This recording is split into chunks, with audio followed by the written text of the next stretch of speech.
De un interesante debate sobre un tema político de interés general.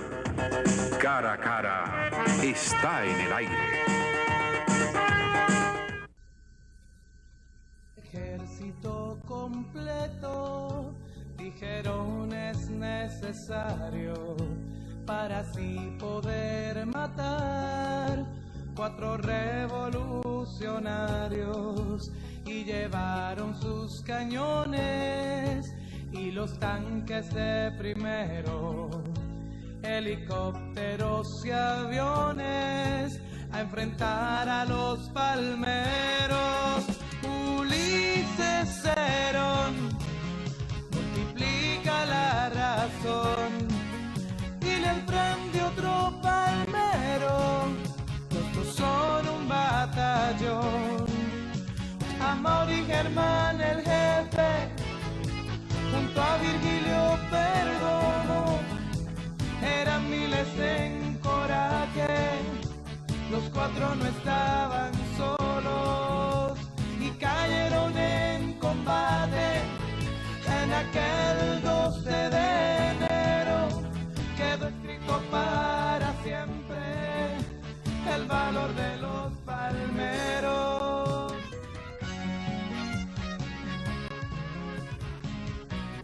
Bienvenido a este su programa Cara a Cara, espacio donde siempre presentamos temas de interés general.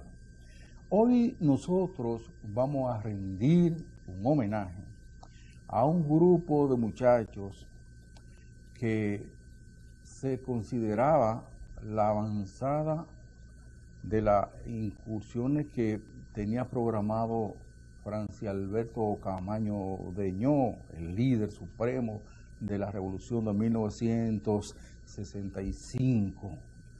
Y era el grupo de Amaury Germán Ariztí y ese equipo, ese gran pelotón de ilusos, de soñadores, denominado los Palmeros, que, había iniciado una serie de acciones, actividades, cosas que el gobierno de los 12 años, el fatídico gobierno de Joaquín Balaguer y Ricardo, no podía aceptar. Y la situación, pues, ha marcado un hito en cuanto al tipo de acciones que se ha celebrado en nación alguna contra un grupo de muchachos de la oposición, un grupo de izquierdistas. Bueno, pues sucede que a mí en lo particular me tocó vivir un poco esa situación extremadamente difícil. Sucede que ese 12 de enero de 1972, estamos en el periódico, el director Radamés Gómez Pepín y un servidor, cuando suena el teléfono. Y Radamés me dice: Reyes Jerez, ven acá. Y estamos solos en la redacción entera y casi me secretea. Encontraron a los muchachos. Y yo, ¿cómo? Me dice, sí. Vete a la autopista de las Américas, al kilómetro 13 y tanto, casi 14, que ahí está el operativo.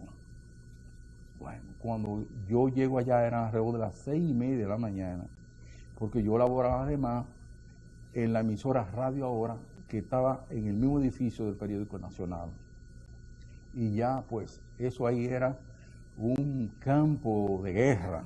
Se oían los tiros por acá y por allá. Bueno, cuando uno llega ahí, dice, pero aquí hay una cosa de un conflicto meramente bélico. Y solamente eran 4 muchachos. Y ocurre que al poco rato habían carros de asalto de las Fuerzas Armadas, había más de 4.000 efectivos, y un avión que se dice que lo trajeron de Puerto Rico, un avión de Estados Unidos que estaba redondeando la situación. El hecho es que ese radio de acción, esa zona de ahí donde están refugiados los muchachos hace buen tiempo, se convirtió en un pandemonio. Hoy yo quiero y nosotros los que vamos a participar de una u otra forma en este espacio de hoy, rendir un homenaje a esos muchachos y decirles a sus amigos, a sus familiares, a sus hijos, a sus, descendientes, de que su esfuerzo, su sacrificio, su don de entrega no fue en vano. Porque a pesar de esta democracia que muchos seguimos todavía cuestionando, tal vez hubiera sido peor. Hoy nosotros tenemos, con la siempre muy querida presencia de mi querido hermano y colega Chinujo Samieses, a uno de las personas que accionó en ese radio de acción. Él ha mantenido prácticamente un perfil bajo desde aquella época hasta el día de hoy, y ha pasado mucho tiempo.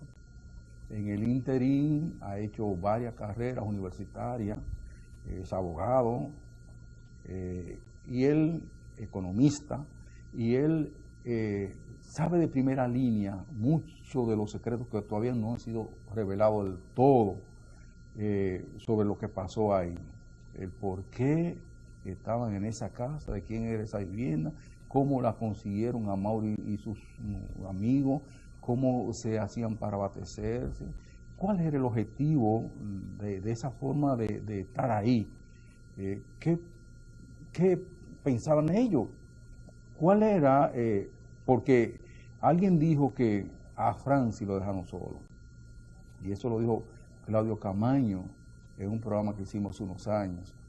¿Qué pasó ahí? El asesinato de periodistas le arrebata a usted el derecho a la información. La indiferencia es cómplice de la impunidad. Para que la impunidad no vuelva a ser noticia, participe de una campaña internacional. Entre a impunidad.com. No más impunidad. Sociedad Interamericana de Prensa. Hoy es un buen momento para ser más honrado, para ser un niño, para acercarte, para ponerte en movimiento, para decirle que sí, para dejarte llevar, para perder el miedo, para empezar, para cambiar.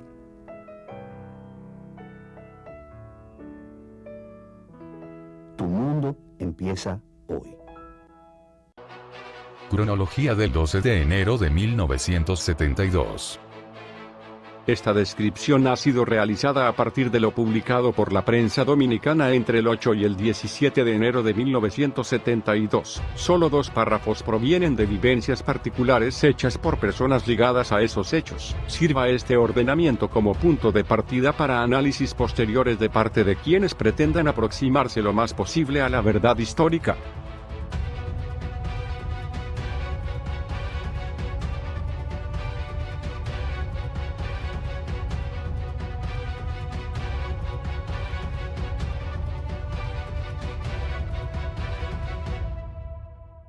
Desde Cuba, el coronel Francisco Camaño Deñó envió un mensajero alertando a los comandos de la resistencia sobre una peligrosa infiltración enemiga en sus filas y urgiéndolos a realizar una retirada táctica. Los compañeros en Santo Domingo rechazaron totalmente esa orden de su jefe máximo y reorientaron sus acciones políticas. El jefe de la Policía Nacional, general Neyni Barce Hijas, declaró que desde hace 20 días, desde el 24 de diciembre, se seguía a un carro modelo 1962 propiedad de César A. Félix, la misma persona que alquiló la casa en la que se supone se escondían los prófugos pertenecientes a los comandos de la resistencia. Familiares de algunos de los dirigentes de los comandos de la resistencia celebraron con estos la llegada del año nuevo 1972 en la casa escondite del kilómetro 14 de la autopista Las Américas. Una reunión de altos jefes policiales y militares tuvo lugar el día 6 de enero de 1972 en el Palacio de la Policía Nacional. Oficiales estadounidenses tomaron parte en la preparación de los planes para una operación de cerco y peinado de los barrios de la capital que se ejecutaría 2 días después.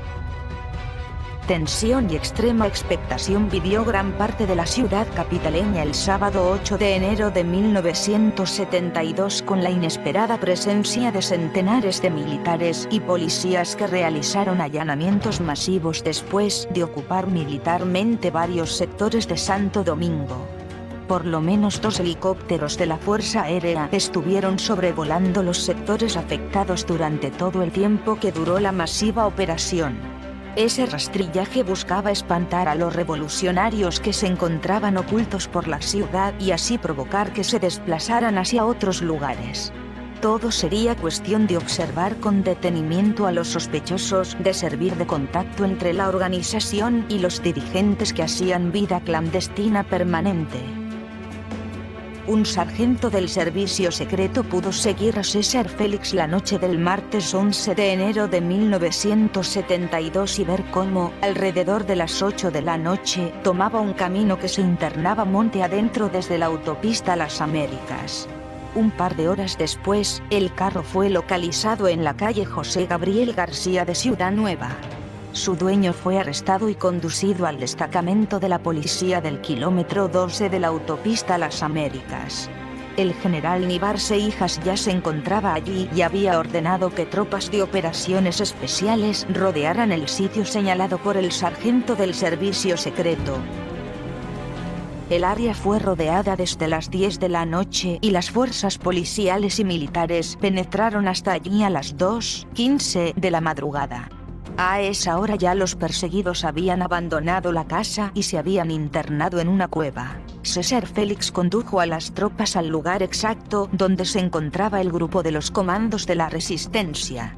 Una vez frente a la casa, el general Nivar Seijas dijo que Félix se lanzó al suelo con inusitada destreza, presumiblemente para esquivar posibles disparos desde la casa. El propio Félix gritó: "Salgan que soy yo y me tienen preso". Entonces salió Luis Antonio Ruiz, un joven que fue descrito como el sirviente de los prófugos. Ruiz fue entonces detenido para posteriormente ser asesinado por la policía. Las tropas ocuparon la residencia localizada en uno de los extremos de la autopista de las Américas en el kilómetro 14,5. En sus alrededores chocaron con 2 miembros del grupo, quienes abrieron fuego contra los soldados. Durante ese tiroteo resultaron heridos varios efectivos policiales, 2 de los cuales murieron poco después en el hospital militar Lipou Ceará. En el intercambio, del lado de los revolucionarios, cayeron Bienvenido Leal Prandi, Alía La Chuta y Ulises Herón Polanco. El general Nivar Seijas no quiso explicar a la prensa cómo la policía conocía anticipadamente los nombres de los 2 revolucionarios caídos durante las primeras horas del miércoles 12 de enero de 1972. Los periodistas especulaban que si los prófugos estaban fuertemente pertrechados y camuflados, ¿cómo era posible que la policía supiera los nombres de las personas alegadamente dentro de la residencia? Evidentemente habían obtenido esa información de fuentes de inteligencia e interrogatorios. Al iniciarse los intercambios armados, los periodistas preguntaron al jefe de la policía si no había posibilidades de apresar vivos a los prófugos a partir de ese momento. Ellos no querían arreglos, lo que ofrecían era tiros. Pero tengo que cumplir con mi deber sea como sea, contestó el brigadier Nivar Seijas. La zona donde se escenificó la lucha había sido evacuada de civiles desde horas de la madrugada y la misma fue declarada zona militar. Llegar al kilómetro 14, atascarse, volver a la capital para desviarse por la carretera antigua hacia el este tomaba un vehículo alrededor de 2 horas.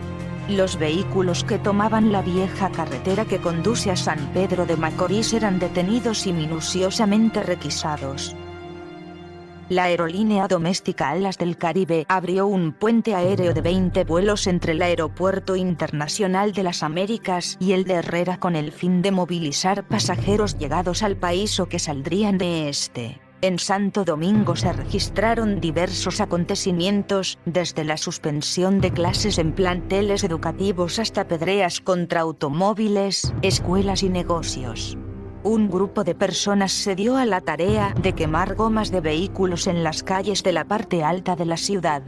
Las labores docentes de la Universidad Autónoma de Santo Domingo fueron suspendidas cuando la policía acordonó sus alrededores.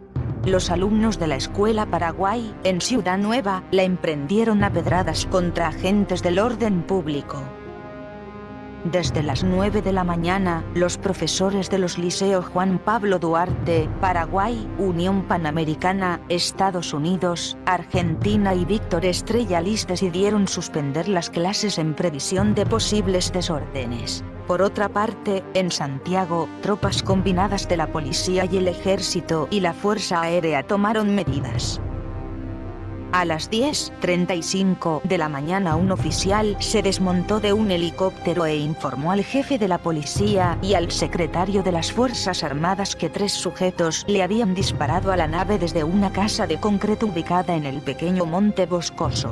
Los periodistas pudieron observar que desde los predios del Palacio Nacional partían jeeps y carros de asalto con soldados en traje de campaña fuertemente armados. Fue formada una comisión de personalidades que pedía un cese al fuego para entonces solicitar a los perseguidos que se entregaran a las fuerzas del orden. La comisión la componían el nuncio apostólico, Monseñor Luciano Estorero, el rector de la Universidad Autónoma de Santo Domingo, Dr. Rafael Case Acta, el secretario general de la Asociación Médica Dominicana, Dr. José García Ramírez, el director del periódico El Caribe, Dr. Germán Emilio Ornes, el director del Listín Diario, Rafael Herrera, y el dirigente del Bloque Revolucionario Universitario Cristiano, Bachiller Radamés Castillo Mesa. El doctor Balaguer se encontraba en una reunión con la Comisión Nacional de Desarrollo y optó por no responder a los reclamos de los comisionados.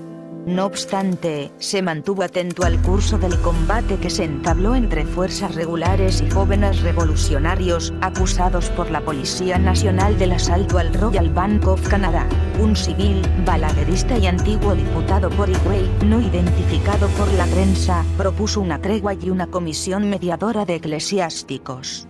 El alto mando militar desechó la sugerencia y ordenó el uso de más efectivos y armas pesadas contra los jóvenes acorralados. Por lo menos en tales momentos hubo descontrol de la situación por el alto mando militar. Luego de varios intercambios de disparos, hubo un cese de fuego alrededor de las 12:25 p.m. hasta que llegó la artillería pesada. Los efectivos policiales y militares sufrieron el mayor número de bajas alrededor de la 1 de la tarde cuando se produjo un intenso tiroteo alrededor de la cueva donde se encontraban Amaury Germán Aristi y Virgilio Perdomo Pérez. La operación de ataque comenzó nuevamente a las 2:30 de la tarde cuando llegaron refuerzos en la forma de 2 carros blindados de asalto, 2 tanques AMX-60, 2 cañones de 105 milímetros sin retroceso y ametralladoras de gran calibre. Además, un avión bombardero con insignias de Estados Unidos sobrevoló el área. Los 4 vehículos blindados se internaron en el lugar donde estaban los dirigentes izquierdistas poco después de las 2 de la tarde. El secretario de las Fuerzas Armadas, contraalmirante Ramón Emilio Jiménez, proclamó entonces que había que acabar esta fiesta pronto y desde ese momento llegaron más tropas y armamento. Alrededor de las 3 de la tarde, asesores militares norteamericanos visitaron al alto mando de esa operación, ubicados en la autopista de las Américas.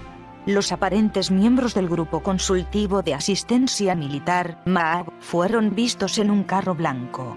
Estuvieron unos 30 minutos en el sitio. El jefe de Estado Mayor de la Fuerza Aérea Dominicana, general Juan Folch Pérez, propuso que se usara un avión vampiro para disparar una bomba denominada Granada 81, la cual, según él, podría ser lanzada desde 1000 pies de altura. Mientras tanto, las tropas trasladaron morteros, lanzallamas, carros de asalto, 2 cañones de 105 milímetros sin retroceso y otras piezas de artillería hasta un lugar cercano a la cueva.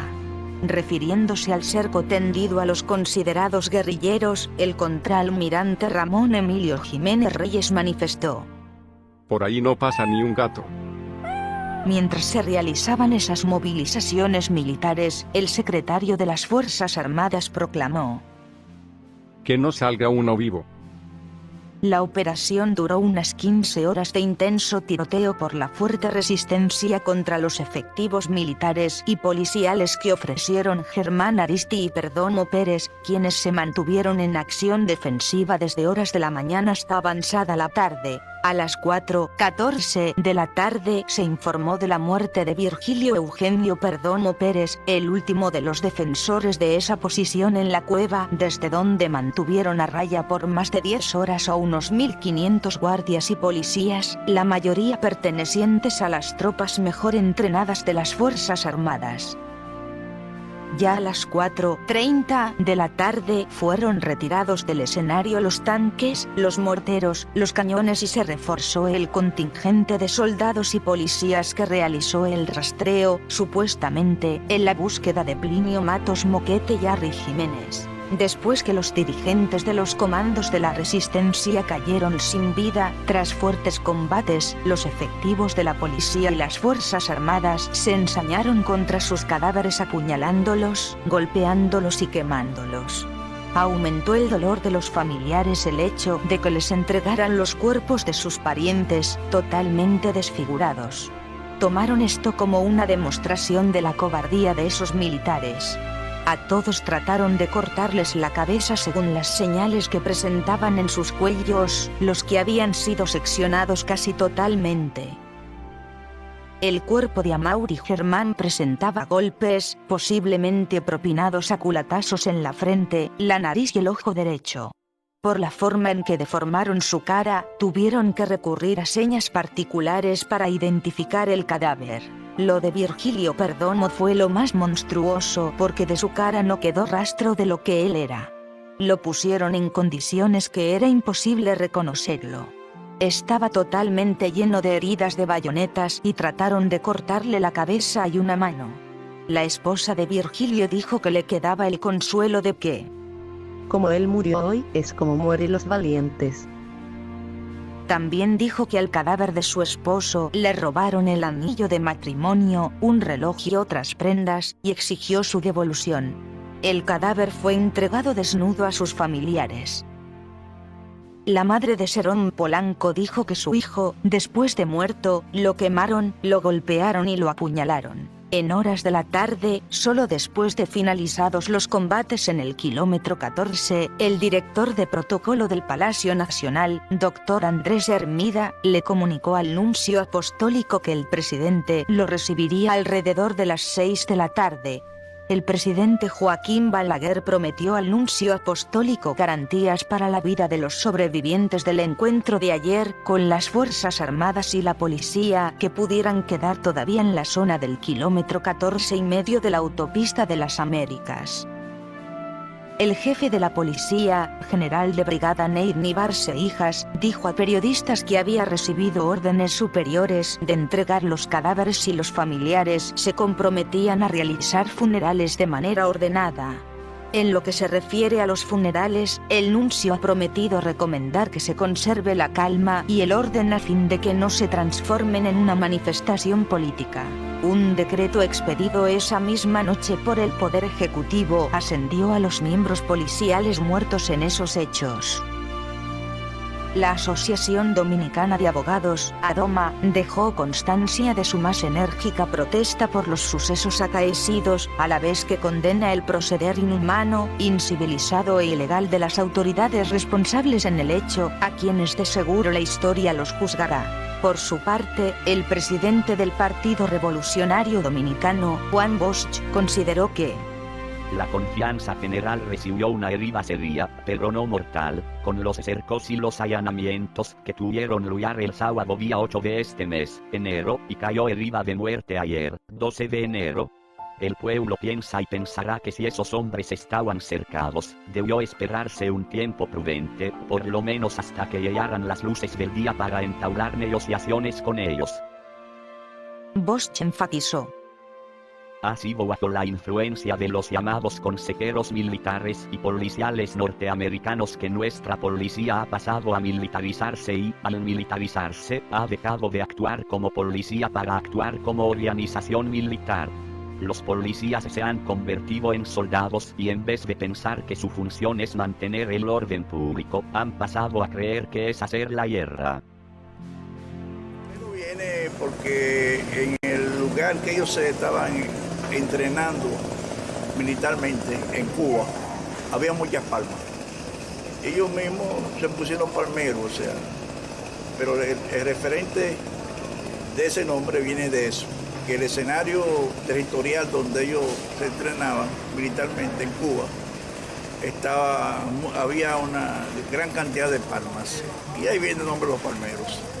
Ellos se entrenaron en Cuba y retornan a República Dominicana. Sí, pero o sea, muchos de ellos, principalmente los 4 palmeros, ya habían tenido... ¿Cuáles eran ellos 4? Amor y Germán Aristi, que era el líder, Virgilio Perdomo Pérez, Ulises Cerón y Bienvenido Leal Parandi. A su llegada a República Dominicana, ¿qué tiempo tuvieron siendo perseguidos tanto por el gobierno norteamericano como por el gobierno del presidente Balaguer? Algunos 3 años. Ellos, cuando vinieron de Cuba, lograron enlazar el proceso insurreccional que ellos tenían en plan. Lograron conquistar la figura histórica de Francisco Alberto Camaño Deñó, y Camaño se traslada a Cuba y ahí comienzan los entrenamientos. Ellos crearon todo un proceso de insurrección armada en el país que partía de una estructura que ellos llamaron los comandos de la resistencia, que era más bien la avanzada o la vanguardia, el equipo político-militar que iba a hacer el trabajo para la llegada de Camaño aquí. O sea que Camaño, cuando viene en Caracoles, era parte de esa planificación. Ese equipo que dirigía Amor y Germán Aristi estaba creando las condiciones, la infraestructura militar, para cuando Camaño llegara, estuviese un apoyo efectivo de los jóvenes dominicanos identificados con los ideales de Francisco Alberto Camaño Deñó y de lo que fue realmente esa revolución de abril del 65. Tú sabes que en estos últimos meses se han ido muchos protagonistas y familiares de ambos lados. El día de ayer creo que murió Pérez y Pérez, antes de ayer doña Chichita, y hace unos meses, casi un año, la esposa de Fernández Domínguez. O sea, ya no queda nada, Chino, de bueno, esos es tiempos. que una generación ya octogenaria, ya todo lo que participamos en la Revolución de Abril, como en mi caso, yo tengo 78 años ya, y la mayoría de los jóvenes que participamos en aquellos tiempos ya estamos en los 70, 80 y pico.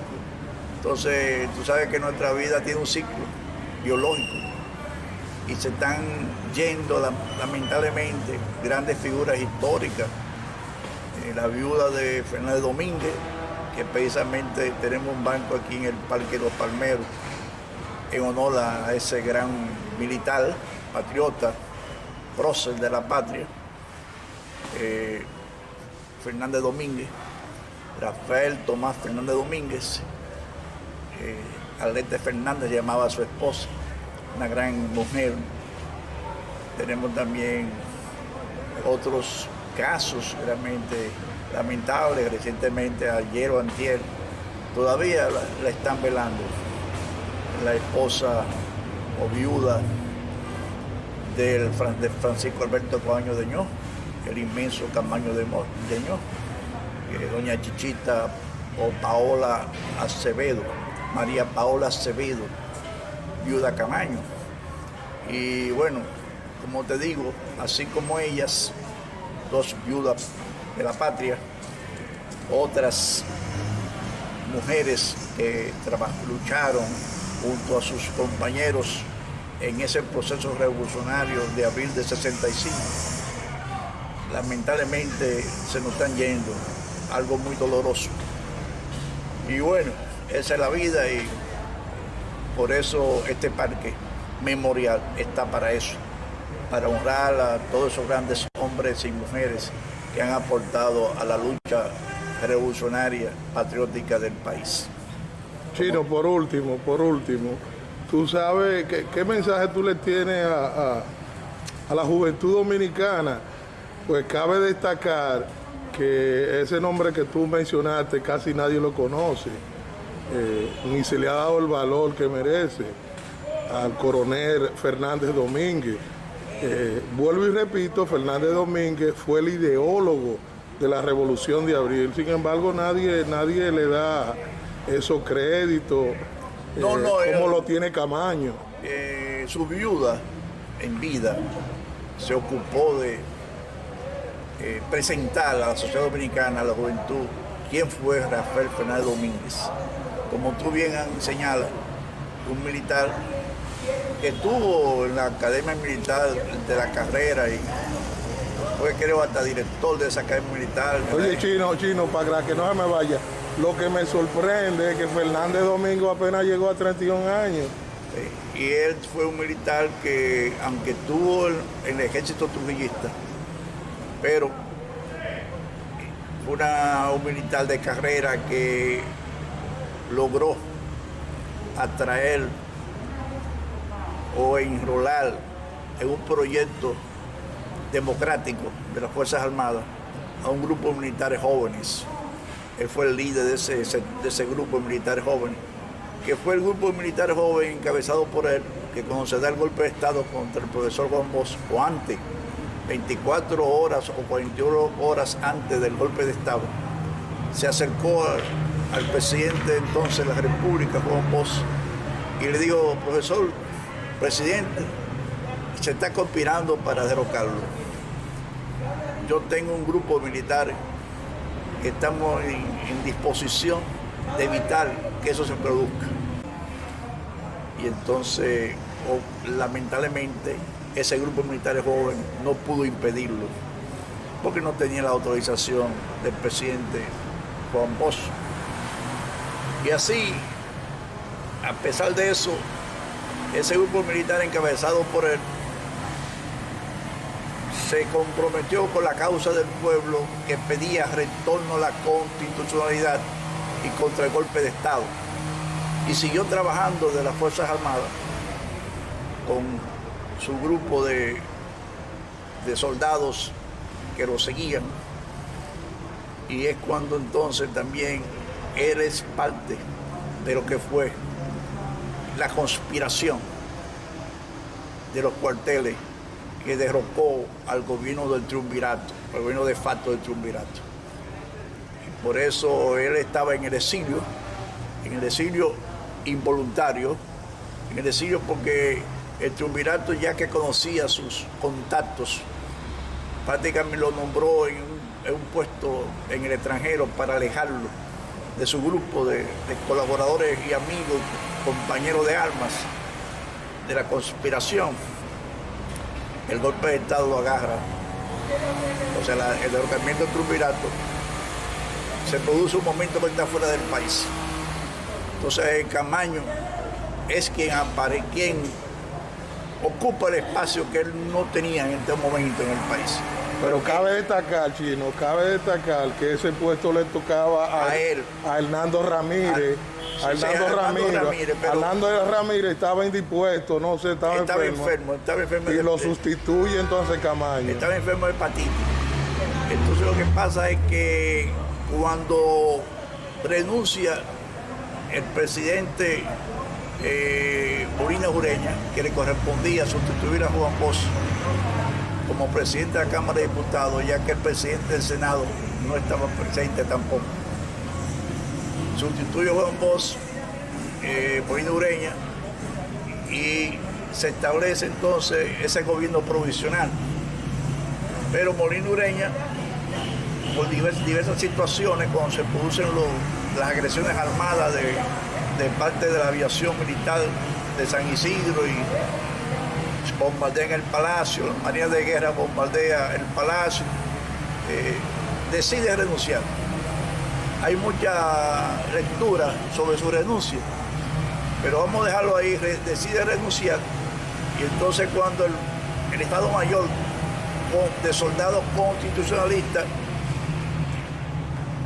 se reúnen con Hernando Ramírez, y a Hernando Ramírez, como tú dices, era el que le correspondía por su jefatura, por su responsabilidad que tenía frente a los militares que habían asumido la defensa de la constitucionalidad, pero encontrarse en una situación de enfermedad no fue el escogido, y los militares entonces escogen a Francisco Alberto Camaño de Ño por ser el oficial coronel full que le correspondía. O sea, como coronel full, a él es que debía sustituir a Hernández Ramírez.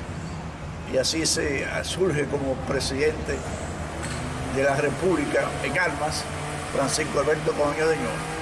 Esa es la historia. Posteriormente a estar instalado ya el gobierno constitucionalista, regresa al país Rafael Fernández Domínguez. Se pone a disposición del presidente Camaño y este le dice: no, eres tú quien debe tomar la presidencia de este proyecto revolucionario, constitucionalista, que fuiste tú el que obviamente nos comprometiste, nos enrolaste en este proceso. Y Fernández Domínguez, un gesto de mucho desprendimiento, dijo: no, usted lo está haciendo muy bien. Taconeó. Sí, usted lo está haciendo muy bien.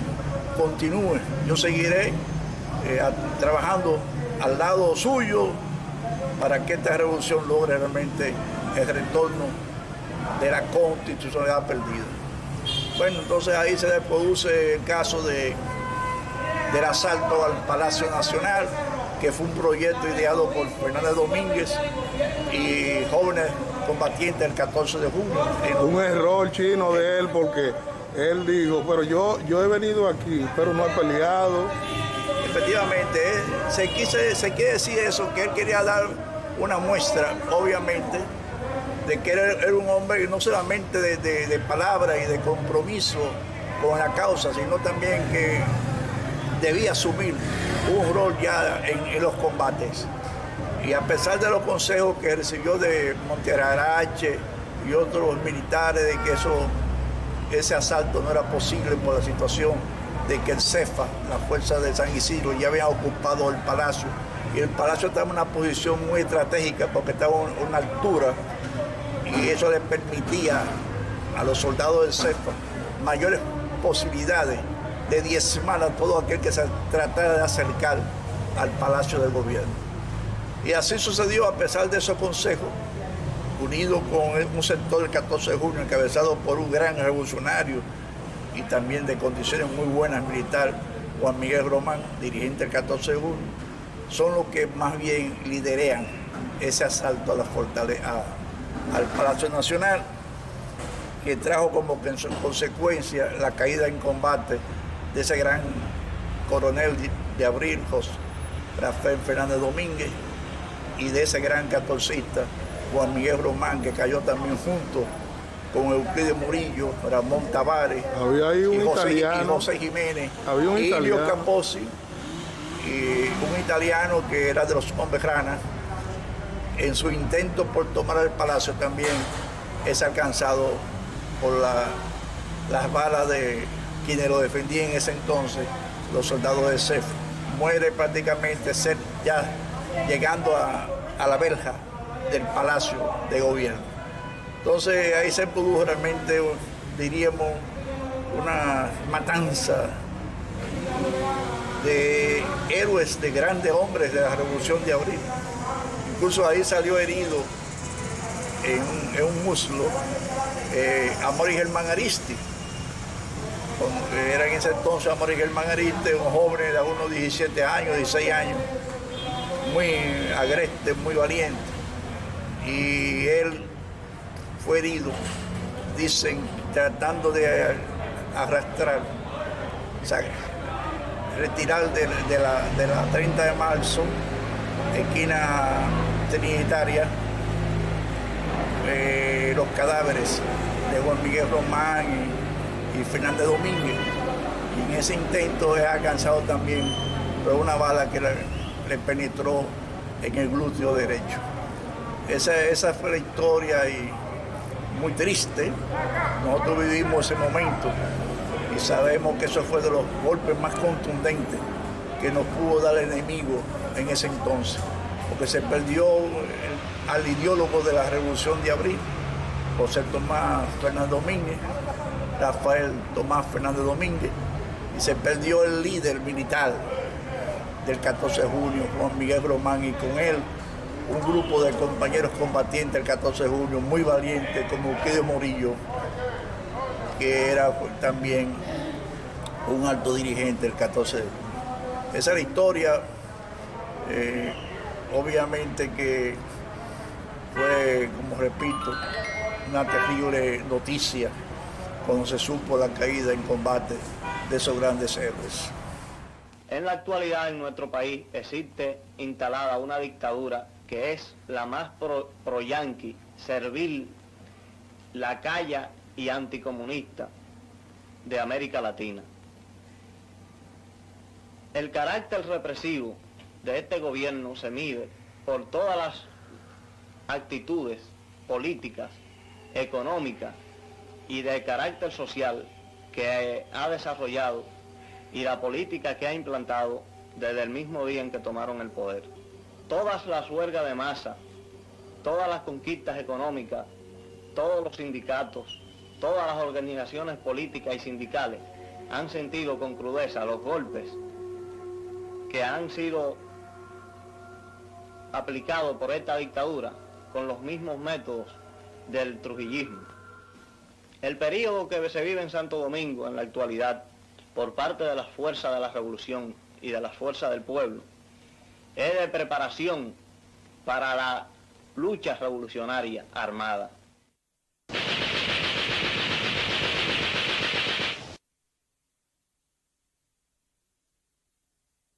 Para finales de 1971, la Policía Nacional desplegó un amplio operativo de persecución contra Amaury Germán Aristi y el grupo Los Comandos de la Resistencia, realizando allanamientos y detenciones en todo el país. Ante el despliegue policial contra el dirigente izquierdista, el periodista Hercilio Veloz Burgos, hablando en su programa El Pueblo Cuestiona, hizo un llamado a Amaury Germán para que se entregara a las autoridades a través de una comisión de notables a los cuales la Policía Nacional les prometió respetar la vida de los izquierdistas perseguidos. Desde la clandestinidad, Amaury Germán le envió una carta a Hercilio Veloz en la cual le decía: ¿Puede nadie creer que entregarse a los yanquis y sus esbirros criollos es una forma de preservar la vida? Les auguramos a la CIA, a la policía y demás cuerpos represivos el más completo fracaso en sus nuevos intentos por localizarnos. Y en el peor de los casos, demostraremos que no es lo mismo asesinar a revolucionarios desarmados que se entregan que enfrentarse a combatientes revolucionarios armados. No es lo mismo. Los yanquis y la oligarquía preparan nuevos dramas de sangre contra nuestro pueblo.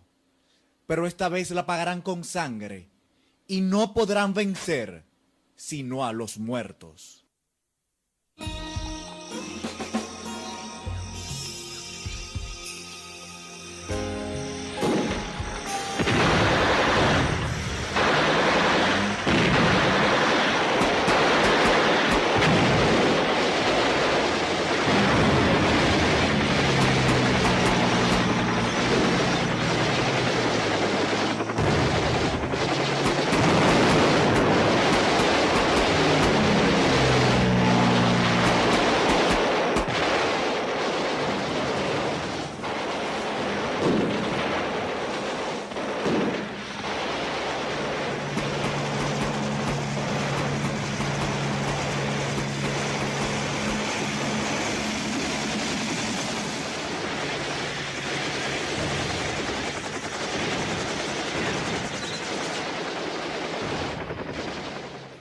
Durante aproximadamente 15 horas estuvieron Amaury Germán Aristi y Virgilio Perdomo Pérez resistiendo la ofensiva de las tropas que los rodeaban, antes de caer abatidos por el fuego de las ametralladoras.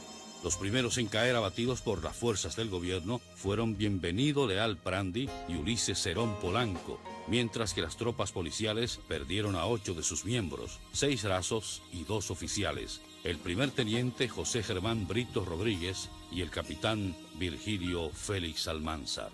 Ha sido una lástima que estas personas no se acogieran a las garantías que se les brindó con tanta insistencia por parte de la policía y tuvieran que concluir en un hecho como el de hoy. Todo eso se hubiera podido evitar si ellos hubieran hecho caso al llamamiento tan humano que le hizo la policía.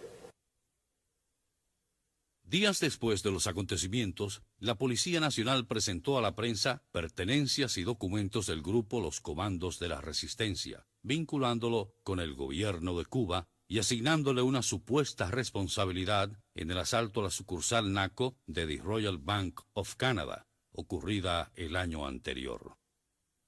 Plinio Matos Moquete, señalado también por la policía como participante del asalto al banco y que no se encontraba en el lugar de los hechos, pasó a ser el hombre más buscado por los servicios de seguridad del régimen balaguerista. Al día siguiente del enfrentamiento, se realizaron los funerales de los jóvenes caídos, en medio de frecuentes incidentes con los agentes policiales que vigilaban el funeral.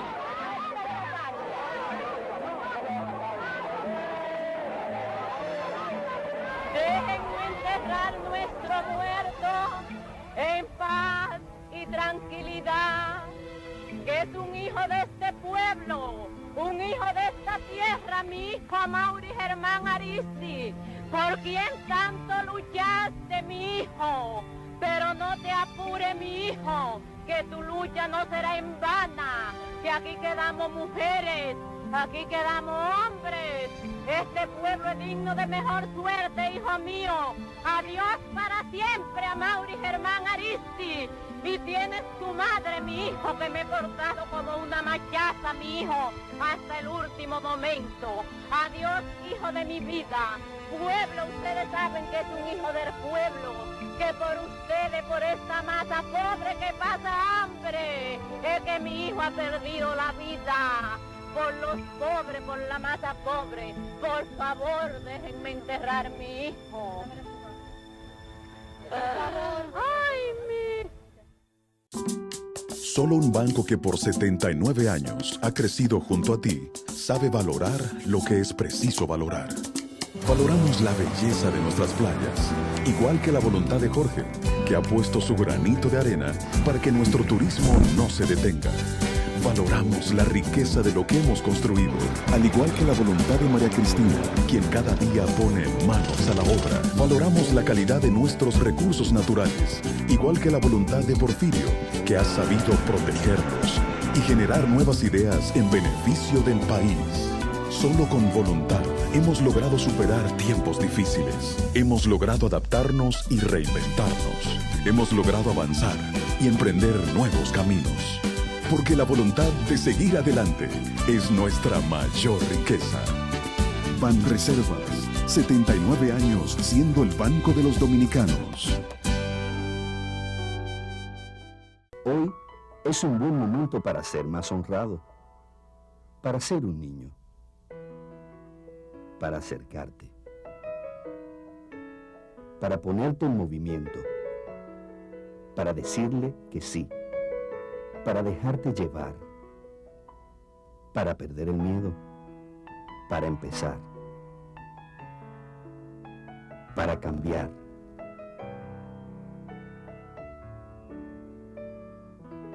Tu mundo empieza hoy.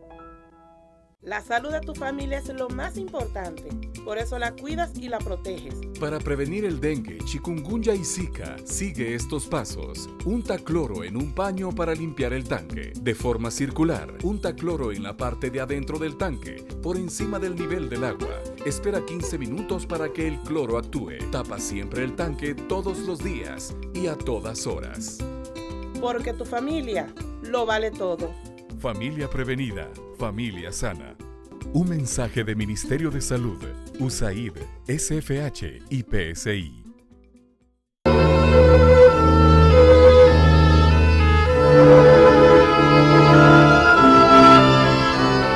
Y bien, continuamos aquí con César Feli, este programa histórico, revelador de qué pasó con Mauri y su muchacho, de esos comandos de la izquierda que querían un mejor país para todos, que todavía está por verse.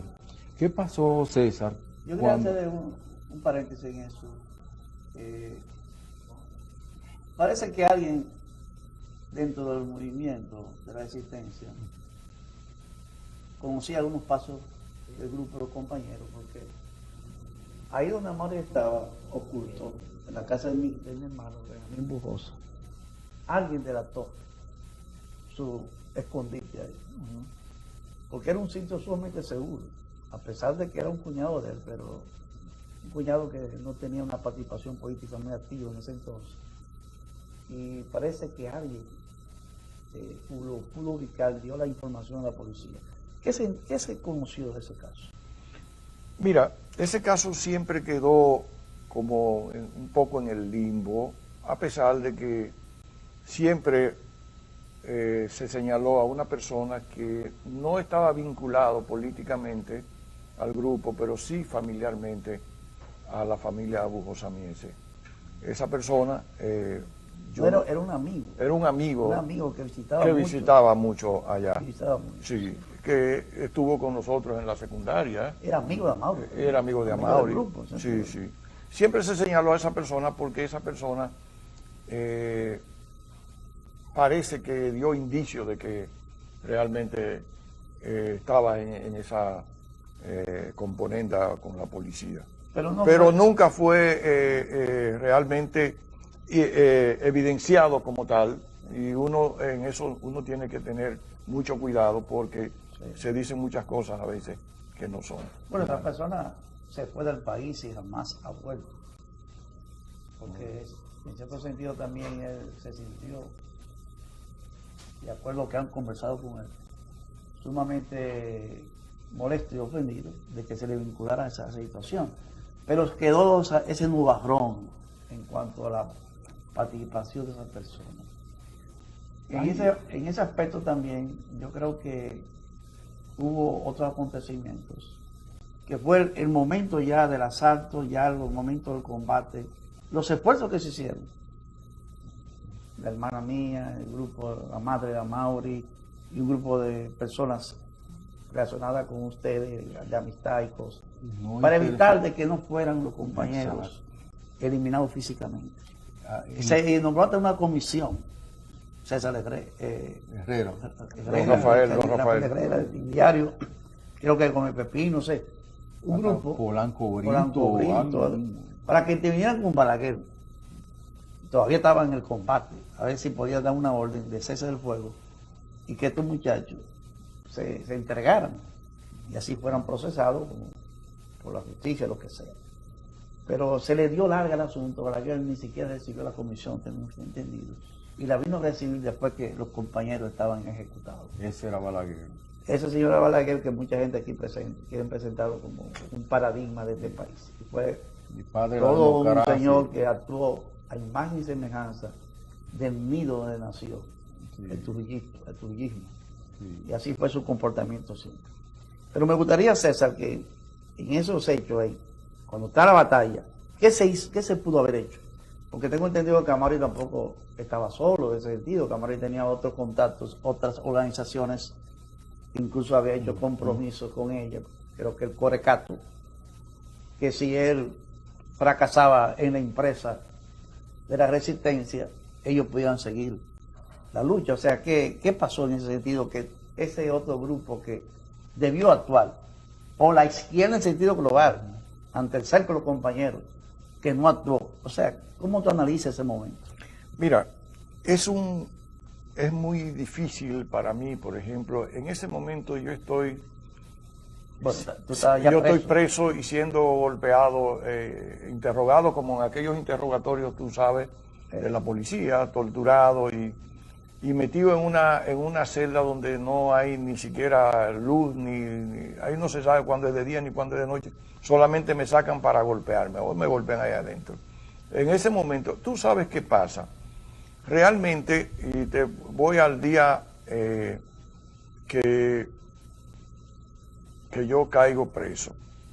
El día que yo caigo preso, Sagrada Bujosa se da cuenta que me han agarrado porque yo caigo en Ciudad Nueva. Estaba ahí Hilda, la de Toribio Peñajaque, y otra amiga de nosotros, colaboradora, y entonces empiezan a buscarme. ¿Qué pasa?